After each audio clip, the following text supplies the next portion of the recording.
ಜ್ಯೋತಿರ್ಗಮಯ ಶ್ರೀಮತೆ ಬೋಧಾಯ ನಮಃ ದೇಶಿಕಾಯ ನಮಃ. ಜ್ಞಾನಾನಂದಮಯಂ ದೇವಂ ನಿರ್ಮಲಸ್ಫಟಿಕಾಕೃತಿಂ ಆಧಾರಂ ಸರ್ವವಿದ್ಯಾನಾಂ ಹಯಗ್ರೀವ ಉಪಾಸ್ಮಹೇ.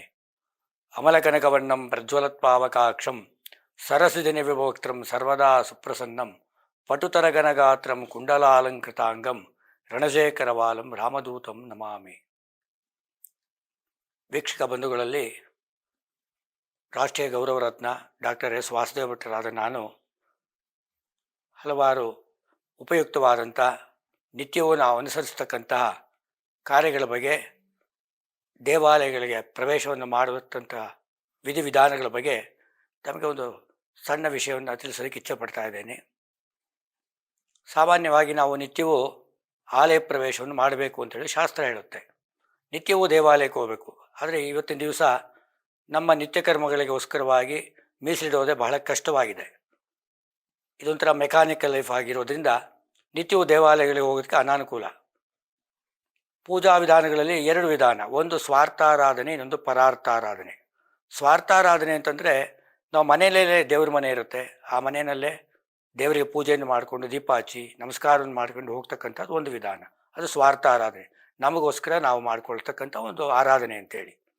ದೇವಾಲಯಕ್ಕೆ ಅದಕ್ಕೋಸ್ಕರ ಹೋಗಬೇಕು ಅಂತಂದರೆ ಪರಾರ್ಥ ಆರಾಧನೆ ಅಂದರೆ ಒಂದು ಗ್ರಾಮವನ್ನು ಶಾಂತಿಯಾಗಿ, ದೇಶವನ್ನು ಶಾಂತಿಯಾಗಿ, ರಾಜ್ಯವನ್ನು ಶಾಂತಿಯಾಗಿ, ಪ್ರಪಂಚವನ್ನು ಶಾಂತಿಯಾಗಿ ಇಡೋದಕ್ಕೋಸ್ಕರವಾಗಿ ದೇವಾಲಯಗಳಿಗೆ ಹೋಗಿ ದೇವತಾ ಆರಾಧನೆಯನ್ನು ಮಾಡಿ ಭಗವಂತನಿಗೆ ನಮಸ್ಕಾರವನ್ನು ಮಾಡಿಕೊಂಡು ಬರ್ತಕ್ಕಂಥ ಒಂದು ಪದ್ಧತಿ. ಇದು ಪರಾರ್ಥ ಆರಾಧನೆ ಎಂಬುದಾಗಿ.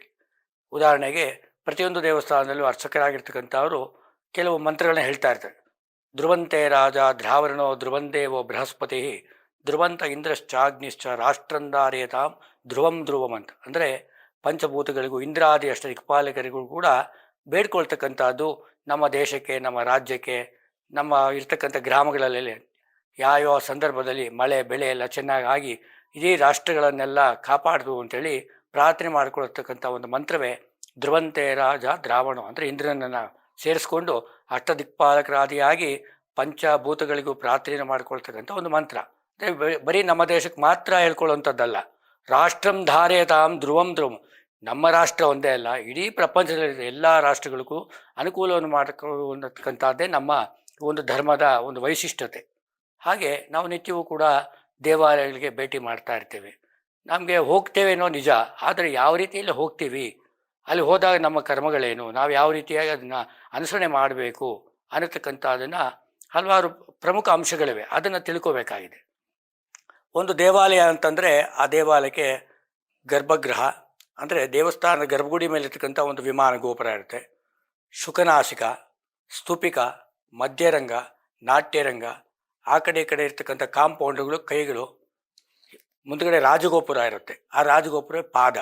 ಒಬ್ಬ ಮನುಷ್ಯ ಯಾವ ರೀತಿ ಮಲ್ಕೊಂಡಿರ್ತಾನೋ ಆ ಮೇಲ್ಭಾಗದಿಂದ ನೋಡಿದಾಗ ಒಬ್ಬ ಮನುಷ್ಯ ಮಲ್ಕೊಂಡಿರೋ ರೀತಿಯಲ್ಲಿ ದೇವಾಲಯದ ಒಂದು ನಿರ್ಮಾಣವಾಗಿರುತ್ತೆ. ಆ ದೇವಾಲಯಕ್ಕೆ ನಾವು ರಾಜಗೋಪುರದಲ್ಲಿ ಪ್ರವೇಶ ಆದ ನಂತರ ಹೋದ ತಕ್ಷಣವೇ ಸಾಮಾನ್ಯವಾಗಿ ಎಲ್ಲರೂ ಕೂಡ ಕೆಲವರು ನಮಸ್ಕಾರವನ್ನು ಮಾಡಿಬಿಡ್ತಾರೆ. ಅದು ಏನೂ ಅಪೇಕ್ಷೆ ಪಡೆದೇ ಇರತಕ್ಕಂಥ ಅವರು ಮಾಡ್ತಕ್ಕಂಥ ಒಂದು ನಮಸ್ಕಾರ. ಈ ನಮಸ್ಕಾರದಲ್ಲಿ ಎರಡು ವಿಧಾನ, ಒಂದು ಪ್ರದಕ್ಷಿಣ ನಮಸ್ಕಾರ, ಇನ್ನೊಂದು ನಮಸ್ಕಾರ ಪ್ರದಕ್ಷಿಣೆ ಅಂತ. ನಮಸ್ಕಾರ ಪ್ರದಕ್ಷಿಣೆ ಅಂತಂದರೆ ಬಂದ ತಕ್ಷಣವೇ ನಮಸ್ಕಾರವನ್ನು ಮಾಡಿ ಹೋಗಿ ನೇರವಾಗಿ ಹೋಗಿ ದೇವರನ್ನ ನೋಡಿ ದೇವರ ದರ್ಶನ ಆದ ನಂತರ ಪ್ರದಕ್ಷಿಣೆ ಮಾಡ್ತಕ್ಕಂಥವನು ತನಗೇನು ಅಪೇಕ್ಷೆ ಇಲ್ಲ, ಭಗವಂತ ನೀನೇ ಎಲ್ಲವನ್ನು ಅರ್ತಿರೋವನು, ನೀನೇ ಅದನ್ನು ನನಗೇನು ಬೇಕೋ ಅದನ್ನು ಕೊಡು ಅಂತ ಕೇಳ್ತಕ್ಕಂಥ ಅದು ನಮಸ್ಕಾರ ಪ್ರದಕ್ಷಿಣೆ. ಪ್ರದಕ್ಷಿಣೆ ನಮಸ್ಕಾರ ಅಂತಂದರೆ ಅದು ಎರಡನೇ ವಿಧಾನ. ಅದೇನಂತಂದರೆ ಮೊದಲಿಗೆ 3 ಸುತ್ತು ಪ್ರದಕ್ಷಿಣೆನೋ ಅಥವಾ 7 ಸುತ್ತು 9 ಸುತ್ತು ಈ ರೀತಿಯಾಗಿ ಪ್ರದಕ್ಷಿಣೆಯನ್ನು ಮಾಡಿ ತದನಂತರ ನಮಸ್ಕಾರವನ್ನು ಮಾಡ್ತಕ್ಕಂಥದ್ದು ಪ್ರದಕ್ಷಿಣ ನಮಸ್ಕಾರ. ಅದು ಅಪೇಕ್ಷೆಗೋಸ್ಕರವಾಗಿ ನಮಗೇನೋ ಒಂದು ಫಲಾಪೇಕ್ಷೆ ಇರುತ್ತೆ, ಆ ಅಪೇಕ್ಷೆಯನ್ನು ಈಡೇರಿಸ್ಕೊಡು ದೇವರೇ ಅಂತ ಕೇಳ್ತಕ್ಕಂಥ ಒಂದು ವಿಧಿವಿಧಾನ. ಈ ರೀತಿಯಾಗಿ ಎರಡು ವಿಧವಾದಂಥ ಒಂದು ಆಚರಣೆಯಲ್ಲಿ ನಮ್ಮ ಧರ್ಮದಕ್ಕೆ ಸಂಬಂಧಪಟ್ಟಂಥ ಭಕ್ತರೆಲ್ಲರೂ ಕೂಡ ಬಂದು ದೇವಸ್ಥಾನಗಳಲ್ಲಿ ನಿತ್ಯವೂ ಆರಾಧನೆಯನ್ನು ಮಾಡಿಕೊಂಡು ದೇವರಿಗೆ ಪೂಜೆಯನ್ನು ಮಾಡ್ಕೊಂಡು ಹೋಗ್ತಾ ಇರ್ತಾರೆ. ನಾವು ಹೋದ ಮಾತ್ರಕ್ಕೆ ದೇವಸ್ಥಾನಕ್ಕೆ ಹೋಗುವಂಥ ಉದ್ದೇಶ ಏನು? ನಮ್ಮ ಮನಃಶಾಂತಿ, ಸುಖ, ನೆಮ್ಮದಿ ಹಾಗೂ ನಮ್ಮಲ್ಲಿ ಇರ್ತಕ್ಕಂಥ ಕಷ್ಟಗಳನ್ನೆಲ್ಲ ಒಂದು ಸ್ವಲ್ಪ ಹೊತ್ತು ಮರೆತು ಭಗವಂತನ ಧ್ಯಾನದಲ್ಲಿ ಮಗ್ನರಾಗಬೇಕು ಅನ್ನತಕ್ಕಂಥ ಉದ್ದೇಶಕ್ಕೋಸ್ಕರವಾಗಿ ದೇವಸ್ಥಾನಕ್ಕೆ ಹೋಗಬೇಕು. ಹೋದ ಮಾತ್ರಕ್ಕೆಲ್ಲ ಸಿಕ್ಬಿಡುತ್ತಾ ಅಂತಂದರೆ ಇಲ್ಲ, ಸಿಗೋದಿಲ್ಲ. ಅದು ಸಿಗಬೇಕು ಅಂತಂದರೆ ಅದಕ್ಕೆ ವಿಧಿವಿಧಾನಗಳಿದೆ. ಯಾವ ರೀತಿ? ನಾವು ಉದಾಹರಣೆಗೆ ಹಣ್ಣು ಕಾಯಿನ ತೊಗೊಂಡು ಹೋಗ್ತೀವಿ ದೇವಸ್ಥಾನಕ್ಕೆ. ಯಾತಕ್ಕೋಸ್ಕರ ಹಣ್ಣು ಕಾಯಿ ತೊಗೊಂಡು ಹೋಗಬೇಕು? ದೇವ್ರ ನೈವೇದ್ಯ ಮಾಡ್ತಾರೆ ಅಂದರೆ ದೇವರಿಗೆ ಹೊಟ್ಟೆ ಹಸುವಾಗ್ತಾ ಇರುತ್ತಾ, ಅಥವಾ ದೇವ್ರಿಗೆ ಇಲ್ಲ ಅಂತ ಹೇಳ್ಬಿಟ್ಟು ನಾವು ತೊಗೊಂಡು ಹೋಗೋದು? ಎಲ್ಲ ಭಗವಂತನೇ ಕೊಟ್ಟಿರೋದು. ನಾವು ಯಾತಕ್ಕೋಸ್ಕರವಾಗಿ ದೇವಸ್ಥಾನಕ್ಕೆ ತೆಂಗಿನಕಾಯಿನ ತೊಗೊಂಡು ಹೋಗ್ಬೇಕು? ಹಣ್ಣಂತ ಹಣ್ಣು ಬಂದು ಯಥಾಶಕ್ತಿ. ಅದರಲ್ಲೂ ಬಾಳೆಹಣ್ಣು ವಿಶೇಷತೆ ಏನಂತಂದರೆ, ಅದು ಹಣ್ಣಿನ ಬೀಜದಿಂದ ಆಗ್ತಕ್ಕಂಥ ಒಂದು ಫಲವಲ್ಲ. ಅದು ತನ್ನ ಕಾಂಡದಿಂದ ಉತ್ಪತ್ತಿಯಾಗಿ ಅದು ಯಾವುದೇ ವಿಧವಾದ ಎಂಜಲು ಆಗದೇ ಇರತಕ್ಕಂಥ ಒಂದು ಹಣ್ಣೇ ವೈಶಿಷ್ಟ್ಯವಾದಂಥ ಬಾಳೆಹಣ್ಣು. ಆದ್ದರಿಂದ ಭಗವಂತನಿಗೆ ಎಂಜಲು ಆಗದೇ ಇರತಕ್ಕಂಥ ಹಣ್ಣನ್ನು ನೈವೇದ್ಯ ಮಾಡ್ತಕ್ಕಂಥದ್ದು ವಿಶೇಷತೆ. ಇನ್ನು ತೆಂಗಿನಕಾಯಿ ಕೂಡ ಅದೇ ರೀತಿಯಾಗಿ ಶ್ರೇಷ್ಠವಾಗಿ ತನ್ನ ಒಂದು ಇದರಿಂದನೇ ಒಂದು ಕಾಯಿನಿಂದನೇ ಮರವಾಗಿ ಅದರಿಂದ ಫಲವನ್ನು ಕೊಡ್ತಕ್ಕಂಥ ಒಂದು ತೆಂಗಿನಕಾಯಿ. ಆ ತೆಂಗಿನಕಾಯಿನಲ್ಲಿ ಒಂದು ವೈಶಿಷ್ಟ್ಯತೆ ಏನಪ್ಪ ಅಂತಂದರೆ, ತೆಂಗಿನಕಾಯಿ ಅನ್ನತಕ್ಕಂಥ ಒಂದು ಪಾಪ ಪುಣ್ಯಗಳ ಒಂದು ಅಂಡಾಶಯ. ನೀವು ದೇವಸ್ಥಾನದಲ್ಲಿ ಬಂದು ಹಣ್ಣು ಕಾಯೆಲ್ಲ ಕೊಟ್ಟು ಅರ್ಚಕರಿಗೆ ಕೊಡ್ತೀರಾ, ಅವರೇನು ಮಾಡ್ತಾರೆ, ಅದರ ದೇವಸ್ಥಾನದ ಹತ್ರ ತೊಗೊಂಡು ಹೋಗಿ ಅದನ್ನು 2 ಭಾಗವನ್ನಾಗಿ ಮಾಡ್ತಾರೆ. ಆ 2 ಭಾಗ ಮಾಡಿದಾಗ ಆ ಮೇಲ್ಗಡೆ ಇರ್ತಕ್ಕಂಥ ಚಿಪ್ನಲ್ಲಿ ನೀವು ಮಾಡಿರ್ತಕ್ಕಂಥ ಗೊತ್ತಿಲ್ಲದೋ ಮಾಡಿರ್ತಕ್ಕಂಥ ಒಂದು ಪಾಪಶೇಷಗಳೆಲ್ಲ ಅದ್ರಲ್ಲಿ ಸೇರಿಕೊಳ್ಳುತ್ತೆ. ಆ ಇನ್ನೊಂದು ಜುಟ್ಟಿರುತ್ತಲ್ಲ ಆ ಚಿಪ್ನಲ್ಲಿ ನೀವು ಮಾಡಿರ್ತಕ್ಕಂಥ ಪುಣ್ಯ ಫಲಗಳೆಲ್ಲ ಅದ್ರಲ್ಲಿ ಸೇರಿಕೊಳ್ಳುತ್ತೆ. ಆ ಜುಟ್ಟಿನ ಚಿಪ್ನಲ್ಲಿ ಯಾತಕ್ಕೋಸ್ಕರ ಸೇರ್ಕೋಬೇಕು ಅಂತಂದರೆ, ಅದರಲ್ಲಿ 3 ಕಣ್ಣಿದೆ: ಬ್ರಹ್ಮ, ವಿಷ್ಣು, ಮಹೇಶ್ವರ ಒಂದು ಅಂಶ. ಅದೇ ರೀತಿ ಸತ್ವಗುಣ, ರಜೋಗುಣ, ತಮೋಗುಣ, ಈ 3 ವಿಧವಾದಂಥ ಒಂದು ಅಂಶ ಅದರಲ್ಲಿರೋದ್ರಿಂದ ನೀವು ಮಾಡಿರ್ತಕ್ಕಂಥ ಪುಣ್ಯಶೇಷ ಅದ್ರಲ್ಲಿ ಸಿಗುತ್ತೆ. ನಾವು ಭಗವಂತನಿಗೆ ಅದನ್ನು ಸಮರ್ಪಣೆ ಮಾಡೋಕ್ಕೆ ಮುಂಚೆ ಇವತ್ತು ಒಂದು ಸಂಕಲ್ಪ ಅಂತ ತಗೊಳ್ತೀವಿ. ಆ ಸಂಕಲ್ಪ ಏನು? ಪೂರ್ವೋಚ್ಚರಿತ ಏವಂಗುಣ ವಿಶೇಷಣ ವಿಶಿಷ್ಟಾಯಾಮ್ ಅಸ್ಯಾಂ ಶುಭದೋ ತತ್ಸಮಾನಸ ಗೋತ್ರೋದ್ಭವಸ್ಯ ಅಂತ ಹೇಳ್ತೀವಿ. ಅಂದರೆ ಪೂರ್ವದಲ್ಲಿ ನಿನಗೆ ಗೊತ್ತಿರೋರು, ಪೂರ್ವದಿಂದ ನಿನ್ನ ಆಚರಣೆಯನ್ನು ನಿನ್ನ ಪೂಜೆಯನ್ನು ಮಾಡ್ಕೊಂಡು ಬಂದಿರತಕ್ಕಂಥವರು, ಇಂಥ ಗೋತ್ರದವರು, ಇಂಥ ನಕ್ಷತ್ರದವರು, ಇಂಥ ರಾಶಿಯವರು, ಇಂಥ ನಾಮದೇವನ ಉಳ್ಳಿರ್ತಕ್ಕಂಥ ಒಂದು ಭಕ್ತ ನಿನ್ನ ಸೇವೆಗೆ ಬಂದಿದ್ದಾನೆ, ಅವನಿಗೆ ಅನುಗ್ರಹವನ್ನು ಮಾಡು ಅಂತ ಹೇಳತಕ್ಕಂಥದ್ದೇ ಸಂಕಲ್ಪ. ಆ ಸಂಕಲ್ಪವನ್ನು ಮಾಡಿ ಆ ತೆಂಗಿನಕಾಯಿ 2 ಚಿಪ್ಪುಗಳನ್ನು ಭಗವಂತನ ಮುಂದೆ ಇಟ್ಟುಬಿಡ್ತೀವಿ. ಅದೇ ಈ ಮನುಷ್ಯನ ಒಂದು ಪಾಪಕರ್ಮ ಪುಣ್ಯಕರ್ಮ ಇಷ್ಟು ಅಂತೇಳಿ ಮುಂದೆ ಇಟ್ಟುಬಿಡ್ತೀವಿ. ಇದಾದ ನಂತರ ಭಗವಂತನಿಗೆ ಯಥಾಶಕ್ತಿ ಆ ಭಕ್ತ ಇವರು ಹಣ್ಣನ್ನು ಸಮರ್ಪಣೆ ಮಾಡಿದ್ದಾನೆ ಅಂತೇಳಿ ಹಣ್ಣನ್ನು ನೈವೇದ್ಯ ಮಾಡಿ ಒಂದು ಚಿಪ್ಪನ್ನು ದೇವಸ್ಥಾನದಲ್ಲಿ ಇಟ್ಕೊಂಡು ಮತ್ತೊಂದು ಚಿಪ್ಪನ್ನು ಭಕ್ತರಿಗೆ ಕೊಟ್ಟು ಕಳಿಸ್ವಿ. ಆ ಇಟ್ಕೊಳ್ತಕ್ಕಂಥ ಚಿಪ್ಪು ಯಾವುದು? ಅದು ಪಾಪದ ಒಂದು ಚಿಪ್ಪು. ಆ ಜುಟ್ಟಿರ್ತಕ್ಕಂಥ ಚಿಪ್ಪು ಬ್ರಹ್ಮ, ವಿಷ್ಣು, ಮಹೇಶ್ವರನ 3 ಕಣ್ಣಿರ್ತಕ್ಕಂಥ ಒಂದು ಶೇಪಿನ ಆ ಪುಣ್ಯ ಚಿಪ್ಪನ್ನು ನಿಮ್ಮ ಮನೆಗೆ ತೊಗೊಂಡೋಗ್ಬೇಕು. ನಿಮ್ಮ ಪಾಪಕರನ್ನು ಯಾವ ರೀತಿ ಕಳ್ಕೋಬೇಕು ಅಂತಂದರೆ, ಆ ದೇವಸ್ಥಾನಕ್ಕೆ ಬಂದಾಗ ಆ ತೆಂಗಿನಕಾಯಿನಲ್ಲಿ ಯಾವಾಗ ಹೊಡೆದು 2 ಹೋಳು ಮಾಡ್ತೀವೋ ಆ ಪಾಪದ ಚಿಪ್ಪನ್ನು ದೇವಸ್ಥಾನದಲ್ಲಿ ಬಿಟ್ಟು ಅಲ್ಲಿ ಸಿಕ್ಕಿದಂಥ ಒಂದು ಪುಣ್ಯದ ಫಲವನ್ನು ಮನೆಗೆ ತೆಗೆದುಕೊಂಡು ಹೋಗಬೇಕು ಅಂತ ಶಾಸ್ತ್ರ. ಇದು ಗೊತ್ತಿಲ್ದಿರ ಏನು ಮಾಡ್ತೀವಿ ನಾವು?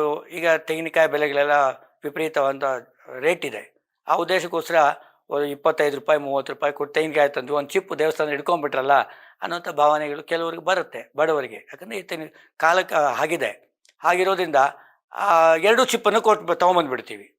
ಆ ತಂದರೂ ಕೂಡ ನಾವು ಅದನ್ನ ಸೇವಿಸಬಾರ್ದು. ನೀವು ಮನೆಗೆ ತೊಗೊಂಡೋದು ಕೂಡ ಆ ಮೇಲ್ಗಡೆ ಚಿಪ್ಪನ್ನು ಸೇವಿಸಬಾರ್ದು. ಪುಣ್ಯದ ಚಿಪ್ಪನ್ನು ನಿಮ್ಮ ಮನೆಯಲ್ಲಿರ್ತಕ್ಕಂಥ ಸದಸ್ಯರೆಲ್ಲರೂ ಅದನ್ನ ಸ್ವೀಕಾರ ಮಾಡಿದ ಪಕ್ಷದಲ್ಲಿ ಆ ಪುಣ್ಯದ ಫಲ ನಿಮಗೆ ಸಿಗತ್ತೆ. ಇದು ಒಂದು ವಿಧವಾದಂಥ ಭಗವಂತನ ದೇವಸ್ಥಾನಕ್ಕೆ ಹೋಗಿ ಒಂದು ಪಾಪಕರ್ಮವನ್ನು ಬಿಟ್ಟು ಪುಣ್ಯದ ಫಲವನ್ನು ಮನೆಗೆ ತೆಗೆದುಕೊಂಡು ಬರ್ತಕ್ಕಂಥ ವಿಧಿವಿಧಾನ. ಅದೇ ರೀತಿಯಾಗಿ ಇನ್ನು ಹೆಚ್ಚಿಗೆ ಹೇಳಬೇಕು ಅಂತಂದರೆ, ನಮ್ಮ ದೇವಸ್ಥಾನಗಳಲ್ಲಿ ಒಂದು ವಿಗ್ರಹವನ್ನು ಪ್ರತಿಷ್ಠಾಪನೆಯನ್ನು ಮಾಡಿರ್ತಾರೆ. ಆ ವಿಗ್ರಹ ಯಾವುದೋ ಒಂದು ದೇವರು, ಲಕ್ಷ್ಮೀ ವೆಂಕಟೇಶ್ವರನೋ, ಆಂಜನೇಯ ಸ್ವಾಮಿನೋ, ಗಣಪತಿನೋ, ಅಥವಾ ಲಕ್ಷ್ಮೀ ನರಸಿಂಹದೇವರೋ, ಆಯಾ ದೇವಸ್ಥಾನಕ್ಕೆ ಸಂಬಂಧಪಟ್ಟಂತೆ ಒಂದು ವಿಗ್ರಹವನ್ನು ಅಲ್ಲಿ ಕೆತ್ತನೆ ಮಾಡಿ ಒಳಗಡೆ ಇಟ್ಟಿರ್ತಾರೆ. ಆ ವಿಗ್ರಹದ ವೈಶಿಷ್ಟ್ಯತೆ ಏನಪ್ಪ ಅಂತಂದರೆ, ಇದು 3 ಶಿಲೆಗಳಲ್ಲಿ ಆ ವಿಗ್ರಹವನ್ನು ತಯಾರು ಮಾಡಬೇಕು ಅಂತ ಶಾಸ್ತ್ರ. ಈಗ ನೀವು ಹಂಪೆಗೆ ಹೋದರೆ ಅನೇಕವಾದಂಥ ಶಿಲೆಗಳಲ್ಲಿ ಗರ್ಭಗೃಹದಲ್ಲಿರ್ತಕ್ಕಂಥ ಶಿಲೆಗೂ ಹೊರಗಡೆ ಕೆತ್ತನೆಯನ್ನು ಮಾಡಿರ್ತಕ್ಕಂಥ ಶಿಲೆಗಳು ಭಾಳ ವ್ಯತ್ಯಾಸ ಇರುತ್ತೆ. ಹೊರಗಡೆ ಇರ್ತಕ್ಕಂಥ ಶಿಲೆಗಳು ನಪುಂಸಕ ಶಿಲೆಗಳಾಗಿರುತ್ತೆ. ಅದು ಅಂದರೆ ಈಗಿನ ರೂಢಿನಲ್ಲಿ ಹೇಳಬೇಕಾದ್ರೆ ಬಳಪದ ಕಲ್ಲು ಅಂತ ಹೇಳ್ತಾರೆ. ಆ ರೀತಿಯಾದ ಶಿಲೆಗಳಲ್ಲಿ ಹೊರಗಿನ ದೇವಾಲಯದ ಕೆತ್ತನೆಗಳು ಆ ವಿಗ್ರಹಗಳನ್ನೆಲ್ಲ ಮಾಡಿರ್ತಾರೆ. ಆದರೆ ಗರ್ಭಗುಡಿಯಲ್ಲಿರ್ತಕ್ಕಂಥ ವಿಗ್ರಹದ ವೈಶಿಷ್ಟ್ಯತೆ ಏನಂದರೆ, ಕೃಷ್ಣಶಿಲೆ, ಸಾಲಿಗ್ರಾಮ ಶಿಲೆ, ಪುಂಶಿಲೆ ಎಂಬುದಾಗಿ ಹೇಳಿ 3 ವಿಧವಾದ ಕಲ್ಲಿನಲ್ಲಿ ಇಂತಿಂಥ ವಿಗ್ರಹವನ್ನು ಇಂತಿಂಥ ಶಿಲೆಯಲ್ಲಿ ಮಾಡಬೇಕು ಅಂತ ಏನು ಶಾಸ್ತ್ರ, ಆಗಮಶಾಸ್ತ್ರ ಹೇಳಿರುತ್ತೆ, ಅದರ ಪ್ರಕಾರವಾಗಿ ಮಾಡಿಕೊಂಡು ಬರ್ತಾ ಇರ್ತಾರೆ. ಅದರಲ್ಲಿ ಏನಾಗುತ್ತೆ, ಈ 3 ಶಿಲೆಗಳಲ್ಲಿ ಇರ್ತಕ್ಕಂಥ ವೈಶಿಷ್ಟ್ಯತೆ ಏನಪ್ಪ ಅಂತಂದರೆ, ಇತರೆ ಕಲ್ಲುಗಳಿಗೂ ಅದಕ್ಕೂ ಇರತಕ್ಕಂಥ ಭಾಳ ವಿಶೇಷವಾದಂಥ ಒಂದು ಗ್ರಾವಿಟಿ ಪವರ್ ಇರುತ್ತೆ. ಅದು ಯಾವುದು ಅಂತಂದರೆ, ಒಂದು ಗರ್ಭಗುಡಿ ಅಂತಂದರೆ ಆ ಗರ್ಭಗುಡಿ ಮೇಲೆ ಒಂದು ವಿಮಾನ ಗೋಪುರ ಇರುತ್ತೆ. ಆ ವಿಮಾನ ಗೋಪುರದ ಮೇಲೆ ಪಂಚಲೋಹಕ್ಕೆ ಸಂಬಂಧಿಸಿದಂತಹ ಒಂದು ಪಂಚಲೋಹದ ಕಲಶವಿರುತ್ತೆ. ಯಾಕೆ ಪಂಚಲೋಹದ ಕಲಶವನ್ನು ಇಡಬೇಕು? ಪೃಥ್ವಿ, ಅಪ್, ತೇಜೋ, ವಾಯು, ಆಕಾಶ ಏನು ಪಂಚಭೂತಗಳಿದೆಯೋ ಅದೇ ರೀತಿ ಚಿನ್ನ, ಬೆಳ್ಳಿ, ತಾಳೆ, ತಾಮ್ರ, ಕಂಚು ಈ 5 ಪಂಚಲೋಹಗಳಿಗೆ ಒಂದು ಅವಿನಾಭಾವ ಸಂಬಂಧ. ಒಂದಕ್ಕೊಂದು ಮ್ಯಾಗ್ನೆಟಿಂಗ್ ಪವರ್ ಅಂತ ಏನು ಹೇಳ್ತೀವಿ, ಆ ರೀತಿ ಒಂದಕ್ಕೊಂದು ಆಕರ್ಷಣೆಯನ್ನು ಮಾಡಿಕೊಳ್ತಕ್ಕಂಥ ಒಂದು ಕ್ರಿಯೆ ಇರುತ್ತೆ ಅದರಲ್ಲಿ. ಇದೇನಾಗುತ್ತೆ, ಪಂಚಲೋಹಕ್ಕೆ ಸಂಬಂಧಪಟ್ಟಂಥ ಒಂದು ಕಲಶವನ್ನು ಗರ್ಭಗೃಹದ ವಿಮಾನ ಗೋಪುರ ಅಂತಂದರೆ ಅದು ಪಿರಮಿಡ್ ಆಕಾರದಲ್ಲಿರುತ್ತೆ. ಪಿರಮಿಡ್ ಅನ್ನತಕ್ಕಂಥದ್ದು ನಮ್ಮ ಹಿಂದೂ ಧರ್ಮದ ಸಂಕೇತವಾಗಿರ್ತಕ್ಕಂಥದ್ದು ಗೋಪುರ. ಅದರ ಆಧಾರದಿಂದಲೇ ಈಜಿಪ್ಟ್ನಲ್ಲಿ ಇವತ್ತಿನ ದಿವಸ ಪಿರಮಿಡ್ಗಳನ್ನ ಸಹ ಮಾಡಿರ್ತಕ್ಕಂಥದ್ದು. ಇದಕ್ಕೆಲ್ಲ ಮೂಲ ಆಧಾರ ಬಂದು ನಮ್ಮ ಧರ್ಮವೇ ಬರುತ್ತೆ. ಇದರಲ್ಲೇ ಬಂದು ಗೋಪುರದ ಆಕಾರದಲ್ಲಿ ಮಾಡಿರ್ತಾರೆ. ಆ ಗೋಪುರದ ಮೇಲಿರ್ತಕ್ಕಂಥ ಒಂದು ಪಂಚಲೋಹದ ಕಲಶ ಏನು ಮಾಡುತ್ತೆ, ಪೃಥ್ವಿ, ಅಪ್, ತೇಜೋ, ವಾಯು, ಆಕಾಶ ಏನಿದೆ ಪಂಚಭೂತಗಳು ಅದರತಕ್ಕಂಥ ಒಂದು ರೇಡಿಯೇಷನ್ನ ಎಳ್ಕೊಳ್ತಾ ಇರುತ್ತೆ ಯಾವಾಗಲೂ. ಆ ಕಲಶದ ಕೆಳಗಡೆ ಗೋಪುರದಲ್ಲಿ ಒಂದು ಬ್ರಹ್ಮರಂಧ್ರ ಅಂತ ಮಾಡಿರ್ತೀವಿ.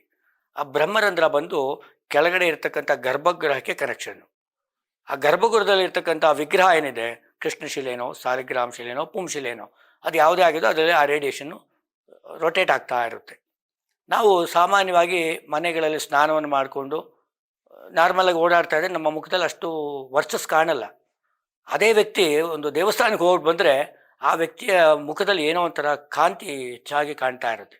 ಅದು ಯಾವ ರೀತಿ ಕಾಣುತ್ತೆ ಅಂತಂದರೆ, ನಾವು ಯಾವಾಗ ಬಂದು ದೇವಸ್ಥಾನದ ಗರ್ಭಗುಡಿಯ ಮುಂದೆ ನಿಂತು ಆ ವಿಗ್ರಹವನ್ನು ದರ್ಶನ ಮಾಡ್ತೀವೋ ಆ ವಿಗ್ರಹದಲ್ಲಿ ಇರ್ತಕ್ಕಂಥ ರೇಡಿಯೇಷನ್ ಪವರ್ನ ನಮ್ಮ ಸ್ಕಿನ್ ಅಟ್ರಾಕ್ಟ್ ಮಾಡಿಕೊಳುತ್ತೆ. ನಮ್ಮ ಮುಖದ ಕಾಂತಿ ತಾನಾಗೇ ಅದು ಚೇಂಜ್ ಆಗುತ್ತೆ. ನಮ್ಮದಲ್ಲಿ ನೀವು ಹೊರಗಡೆ ಬರ್ತಾ ಇರೋ ದೇವಸ್ಥಾನದಿಂದ ಹೊರಗಡೆ ಬರ್ತಾ ಇರೋ ನೋಡ್ಬೋದು, ಅವ್ರ ಮುಖದಲ್ಲಿ ಏನೋ ಕಳೆ ಇರುತ್ತೆ. ಅವಾಗ ಗೊತ್ತಾಗ್ಬಿಡುತ್ತೆ ಇವ್ರು ದೇವಸ್ಥಾನಕ್ಕೆ ಹೋಗಿ ಬರ್ತಾ ಇದ್ದಾರೆ. ನಾರ್ಮಲಾಗಿ ನಾವು ಸ್ನಾನ ಮಾಡ್ಕೊಂಡ್ಬಂದ್ರೆ ಆ ಕಳೆ ನಮ್ಮ ಮುಖದಲ್ಲಿ ಇರೋದಿಲ್ಲ. ಹಾಗೆ ಆ ಭಗವಂತನ ಒಂದು ಆ ಶಿಲೆಯ ದರ್ಶನ ಮಾಡಿದ ಮಾತ್ರಕ್ಕೆ ನಮ್ಮ ಮುಖದ ಕಾಂತಿ ಹೆಚ್ಚಾಗುತ್ತೆ. ಇದೆಲ್ಲ ನಮ್ಮ ದೇವಸ್ಥಾನಕ್ಕೆ ಬರೋದ್ರಿಂದ ಬರ್ತಕ್ಕಂಥ ಒಂದು ಪಾಸಿಟಿವ್ ಎನರ್ಜಿಗಳು. ಆ ಎನರ್ಜಿ ಇನ್ನೂ ಬೇಕಾದಷ್ಟಿದೆ ಇದರಲ್ಲಿ. ಆ ಎನರ್ಜಿಗಳು ಯಾವ ರೀತಿ ಸಿಗುತ್ತೆ ಅನ್ನೋದ್ರಿಂದ ಕಾಲಕ್ರಮೇಣ ಒಂದೊಂದಾಗಿ ಬಿಡಿಸಿ ಹೇಳ್ತಾ ಇರ್ತೀನಿ. ಮುಂದಿನ ಭಾಗದಲ್ಲಿ ಇನ್ನು ಕೆಲವು ವಿಷಯಗಳನ್ನು ತಿಳಿಸ್ತೀನಿ. ಜ್ಯೋತಿರ್ಗಮಯ.